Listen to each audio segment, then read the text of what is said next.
A Constituição dos Estados Unidos divide os poderes de guerra entre o Congresso e o Presidente. Somente o Congresso pode declarar guerra e alocar o orçamento militar apropriado, mas o Presidente é o comandante-chefe das forças armadas. Isso significa que, dependendo do que aconteça entre Rússia e Ucrânia, a resposta americana pode depender do aval do Senado, onde uma prática chamada filibuster pode retardar ou até anular qualquer iniciativa proposta pela equipe de Joe Biden. The simpler version is that filibustering in any legislature is the use of delay to prevent a decision for strategic gain. And it's possible in any legislature for this to happen. So I can't in the US Congress, I can't point to one day and say that's the day it started, because it was the seeds of it were always there. I can say that the use of it increased dramatically over the course of the 20th century. O termo filibuster vem de uma palavra holandesa que significa pirata e tornou-se popular nos Estados Unidos durante a década de 1850. Embora hoje seja considerado uma prática antidemocrática, o filibuster, também conhecido como debate interminável, já foi uma ferramenta importante para a sociedade americana. There are a lot of arguments out there.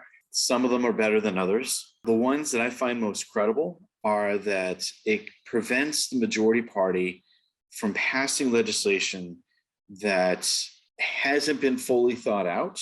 Em sua ideia original, o filibuster exigia que os senadores que se opunham a uma determinada legislação comparecessem em plenário para argumentar seu ponto de vista diante dos colegas. O debate continua até que a proposta em pauta tenha 60 votos favoráveis. Well, the first thing you have to understand is that in our Senate, it doesn't operate like a normal parliamentary body because it doesn't have a mechanism to cut off debate. The problem is that to shut it down, you need 60 members of the Senate to agree. And right now, the Democratic Party has only 50 in the Senate, and the Republicans have 50. And that means it's pretty much impossible to stop people from filibustering a bill. Além da polarização política, que faz com que os partidos não trabalhem em conjunto em muitas pautas, outras mudanças estruturais fizeram do filibuster uma verdadeira ameaça à democracia dos Estados Unidos.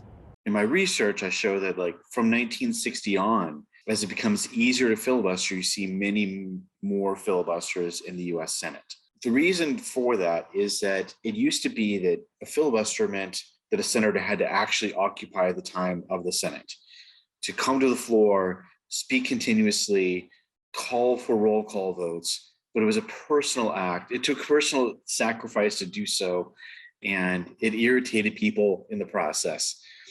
And around 1960, the Senate switched to a system of silent filibusters, in which a senator makes a threat to occupy the time of the Senate, and the leadership of the Senate then takes that threat to be automatically valid and doesn't actually make them follow through on it. They don't have to actually go to the Senate floor anymore and explain why they're objecting to something. So I don't really see any conversation going on. There's no debate.